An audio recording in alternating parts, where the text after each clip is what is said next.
this trauma continues for so many in large parts of New South Wales and Queensland. That's right, Kieran, and a lot of rain around already this morning, so fingers crossed. But real questions are emerging out of the flood situation in northern New South Wales, but also about the emergency response. New South Wales SES Commissioner Carlene warned people at the height of the floods last week not to go out on boats and risk their lives conducting rescues. Well, scores would be dead if that recommendation was obeyed. One question to come out of this, with flood events being more common, is whether having SES volunteers in these circumstances is enough, whether or not a greater paid emergency service force for such disasters and rescues is needed. Defence has played a great role in rescuing people off roofs, but there are questions around whether the defence support has been great enough.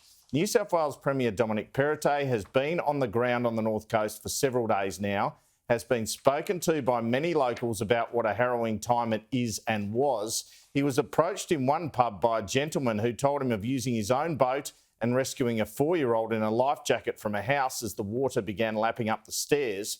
The Coordinator General of the National Recovery and Resilience Strategy changed stone, causing a bit of a storm on Friday when he said that you've got people who want to live among the gum trees. What do you think is going to happen?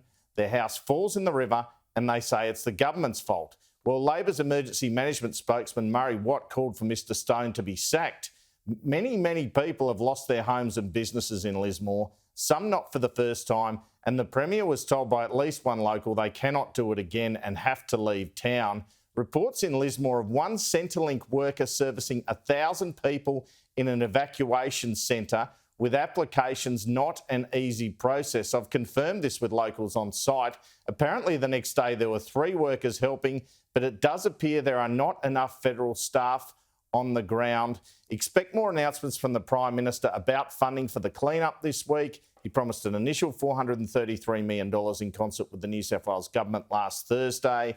And of course, more rain is expected this week. But Kieran, there are thousands of people, literally thousands up there, who are homeless, who are staying at friends' homes, who are staying at evacuation centres. It's a big issue going forward.